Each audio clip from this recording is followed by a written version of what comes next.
अरावली पर्वत राजस्थान के मध्य भाग में दक्षिण पश्चिम से उत्तर पूर्व दिशा में राज्य के लगभग 9% भाग पर अरावली पर्वत फैला है। 9% भाग पर दक्षिण पश्चिम से उत्तर पूर्व दिशा में।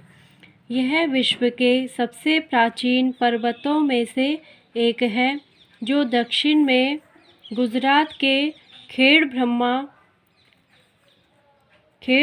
से उत्तर में दिल्ली तक 692 किलोमीटर लंबा है। अरावली पर्वत राजस्थान को दो प्रमुख भागों में विभाजित करता है, पूर्वी व पश्चिमी राजस्थान। अरावली क्षेत्र ही राजस्थान का सबसे ऊंचा क्षेत्र है। तो अरावली पर्वतमाला राजस्थान को दो भागों में विभाजित कर देती है और यह खेड़ ब्रह्मा से उत्तर में दिल्ली तक 692 कुल लंबाई इसकी है 692 किलोमीटर।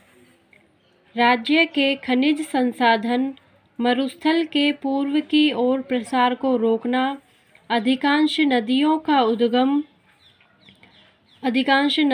उद्गम स्थान, सर्वाधिक वनस्पति और अधिकांश वन्य जीव एवं जड़ी बूटियों की उपस्थिति, मानसून को रोककर पूर्वी व दक्षिणी राजस्थान में वर्षा करवाना आदि कारणों से अरावली को राजस्थान की जीवन रेखा कहते हैं।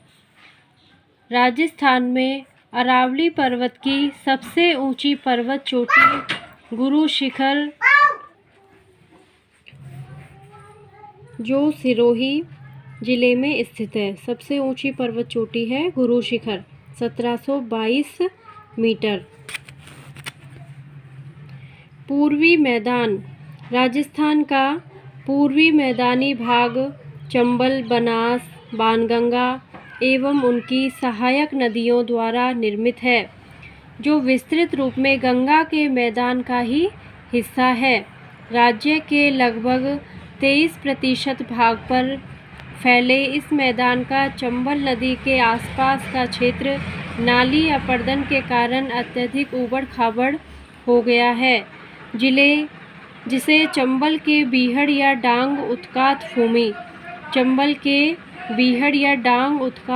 भूमि के नाम से जाना जाता है। ये बीहड़ चंबल नदी के सहारे कोटा से धौलपुर तक विस्तृत हैं। राजस्थान के सबसे उपजाऊ एवं सर्वाधिक जनघनत्व वाले इस क्षेत्र में राजस्थान की लगभग 40% जनसंख्या निवास करती है। राजस्थान के दक्षिणी भाग में बांसवाड़ा व प्रतापगढ़ जिलों में माही और सहायक नदियों द्वारा निर्मित कुछ भाग मैदानी है। बांसवाड़ा व प्रतापगढ़ में माही और सहायक नदियों का मैदान है, जिसे माही का मैदान कहा जाता है। इस मैदानी क्षेत्र में 56 गांवों एवं 56 नदी नालों का समूह है, इसलिए इसे क्या कहते हैं? 56 का मैदान। माही के मैदान को 56 का मैदान कहा जाता है, क्योंकि 56 गांवों और 56 नदियों का समूह है। दक्षिण पूर्वी पठार या हाड़ौती का पठार राजस्थान के दक्षिणी पूर्वी भाग को प्राचीन काल में हाड़ा वंशी शासकों का क्षेत्र होने के कारण हाड़ौती का पठार कहा जाता है। यहाँ हाड़ा वंश ने शासन किया था, तो इसलिए इस पठार को हाड़ौती का पठार कहते हैं। राज्य के लगभग 7% भाग पर फैले इस पठारी क्षेत्र की अधिकांश मिट्टी लावा निर्मित मध्यम काली मिट्टी है, जो काफ़ी उपजाऊ मिट्टी है। राजस्थान के अन्य पठारों में उड़िया, आबू, भोराट, मेसा, ऊपरमाल, लसाड़िया का पठार आदि है। ये प्रमुख पठार हैं राजस्थान के। जैसे एक तो हो गया हाड़ौती का पठार, और है उड़िया, आबू, भोराट, मेसा, ऊपरमाल और लासड़िया। ये प्रमुख पठार हैं राजस्थान के। आओ करके देखें। ये छात्रों के लिए सब वर्क दिया गया है। राजस्थान के मानचित्र को देखकर भौतिक प्रदेशों तथा उनमें स्थित प्रमुख जिलों के नाम लिखो। भौतिक प्रदेश लिखने हैं, जैसे मरुस्थल प्रदेश हो गया, दूसरा ये अरावली पर्वत श्रृंखला वाला, हाड़ौती पठार, मैदानी भाग, उनके जो उनमें स्थित जो प्रमुख ज़िले हैं उनके नाम आपको यहाँ पे लिखने हैं। ये अपनी नोटबुक में लिखिएगा। जलवायु व ऋतु चक्र। राजस्थान की जलवायु पर भारत की मानसूनी जलवायु का स्पष्ट प्रभाव है। भारत की जलवायु कैसी है? मानसूनी जलवायु है, इसलिए राजस्थान की जलवायु पर जो भारत की मानसूनी जलवायु का ही प्रभाव है। प्रदेश की अक्षांशीय स्थिति और भारतीय उपमहाद्वीप में उत्तर पश्चिम स्थिति, समुद्र से दूरी, अरावली पर्वत की स्थिति और प्रदेश विस्तार के कारण राजस्थान देश का एकमात्र प्रदेश है जहां 5 प्रकार की जलवायु परिस्थिति पाई जाती है। यहां राज्य के पश्चिम में लगभग 61% भाग में शुष्क और अर्धशुष्क मरुस्थलीय जलवायु है। वहीं अरावली के पूर्व में जयपुर एवं उत्तरी पूर्वी जिलों में उपाद्र जलवायु, अरावली के पूरब में सवाई माधोपुर से लेकर उदयपुर तक आर्द्र जलवायु, दक्षिण में बांसवाड़ा व दक्षिण पूर्व के झालावाड़ जिलों में अति आर्द्र जलवायु, यानी कि हाड़ौती के जो पठार है वहाँ पे अति आर्द्र जलवायु। राजस्थान की औसत वार्षिक वर्षा लगभग 57.51 सेंटीमीटर है, 57.51 सेमी, जबकि प्रदेश के मरुस्थलीय क्षेत्र में यह 50 सेमी से भी कम है। जलवायु की औसत अवस्थाओं के आधार पर यह कहा जा सकता है कि राजस्थान भारत के अन्य प्रदेशों की तुलना में अधिक शुष्क है। राजस्थान में वर्षभर मुख्यतः 3 ऋतुएं, ग्रीष्म ऋतु मार्च से जून, वर्षा ऋतु जुलाई से सितंबर, शीत ऋतु अक्टूबर से फरवरी तक होती है। ग्रीष्म ऋतु, इस ऋतु में तापमान सामान्यतः 30 से 40 डिग्री सेंटीग्रेड के ऊपर रहता है। ग्रीष्म ऋतु में 30 से 40 डिग्री के ऊपर। पश्चिमी राजस्थान में विशेषकर जैसलमेर, बाड़मेर, बीकानेर, जोधपुर, श्री गंगानगर, चूरू, ये मरुस्थलीय ज़िले हैं। इन ज़िलों में 40 से 45, यानी कि यहाँ पे बहुत ज़्यादा गर्मी होती है, 40 से 45 डिग्री सेंटीग्रेड तक तापमान हो जाता है।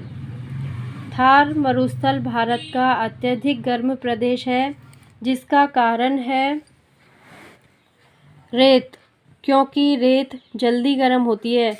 रेत जल्दी गर्म हो जाती है, इसलिए वहाँ का तापमान भी जल्दी ही गर्म हो जाता है, और वो रेत जल्दी ही ठंडी हो जाती है, इसलिए वहाँ रात का तापमान कम होता है। अतः मरुस्थल में इस ऋतु में दिन का तापमान बहुत बढ़ जाता है क्योंकि रेत गर्म हो जाती है, और रात में तापमान कम हो जाता है क्योंकि रेत बिल्कुल ठंडी हो जाती है, जिससे दैनिक एवं वार्षिक तापांतर भी अधिक रहता है। इस ऋतु में राजस्थान का सबसे ठंडा स्थान माउंट आबू रहता है। राजस्थान का सबसे ठंडा स्थान माउंट आबू, क्योंकि इसकी ऊंचाई अधिक है। वर्षा ऋतु, राजस्थान की 90 से 95% तक वर्षा इस ऋतु में होती है। वर्षा ऋतु में सबसे ज़्यादा वर्षा होती है, जो मानसूनी पवनों से जुलाई से सितंबर के मध्य होती है। यहाँ अरब सागर और बंगाल की खाड़ी दोनों शाखाओं के मानसून से वर्षा होती है, लेकिन बंगाल की खाड़ी के मानसून से राजस्थान में अधिक वर्षा होती है। दोनों ही मानसून प्रभावित करते हैं राजस्थान की वर्षा को, यानी कि बंगाल की खाड़ी से आने वाला हवाएं और अरब सागर से आने वाली। लेकिन बंगाल की खाड़ी के मानसून से राजस्थान में अधिक वर्षा होती है। बंगाल की खाड़ी से सबसे ज़्यादा वर्षा होती है राजस्थान में, जो अधिकांशतः पूर्वी राजस्थान में होती है। और राजस्थान में कहाँ होती है सबसे ज़्यादा? पूर्वी राजस्थान में, बंगाल की खाड़ी से पूर्वी राजस्थान में। अरब सागर के मानसून से अधिकांश वर्षा दक्षिणी राजस्थान में होती है। सर्वाधिक वर्षा झालावाड़ जिले लगभग 100 सेंटीमीटर में होती है। सर्वाधिक वर्षा वाला जो स्थान होता है झालावाड़ जिला है। सर्वाधिक वर्षा वाला स्थान राजस्थान में अगर पूछा जाता है तो वो है झालावाड़ जिला। 100 सेमी से भी ऊपर चली जाती है यहाँ वर्षा, जिसे राजस्थान का सबसे आर्द्र जिला माना जाता है। सबसे कम वर्षा जैसलमेर जिले लगभग 10 सेमी में होती है। सबसे कम वर्षा वाला स्थान जैसलमेर। सबसे अधिक वर्षा प्राप्त करने वाला स्थान माउंट आबू है। सबसे अधिक वर्षा सर्वाधिक वर्षा होती है माउंट आबू में, जहां औसत वर्षा 150 सेमी होती है। राजस्थान के दक्षिणी पूर्वी भाग से उत्तर पश्चिमी भाग की ओर वर्षा लगातार कम होती जाती है।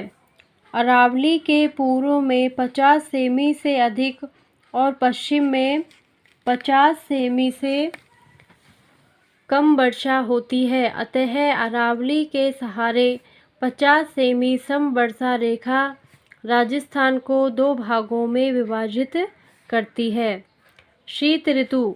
राजस्थान में शीत ऋतु में तापमान धीरे धीरे कम होता जाता है। पश्चिमी राजस्थान में रेत के अत्यधिक ठंडी हो जाने से तापमान 0 डिग्री सेंटीग्रेड तक चला जाता है।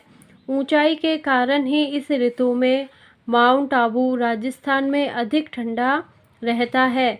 इस ऋतु में आकाश साफ रहता है और मंद मंद गति से पवनें चलती हैं। हिमालय की ओर से आने वाली ठंडी पवनों को शीतलहर कहा जाता है। क्या आप जानते हैं, भारत में शीत ऋतु में होने वाली वर्षा को मावठ या पश्चिमी विक्षोभ कहा जाता है। शीत ऋतु में जो वर्षा होती है उसे मावठ या पश्चिमी विक्षोभ। ये चक्रवात भूमध्य सागर से आकर राजस्थान सहित उत्तरी पश्चिमी भारत में वर्षा करते हैं। इस वर्षा से गेहूं की फसल को लाभ मिलता है।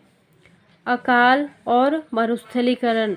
मावठ से कौन सी फसल को लाभ मिलता है? गेहूं की, यानी कि रबी की जो फसलें होती हैं मावठ से उनमें लाभ मिलता है।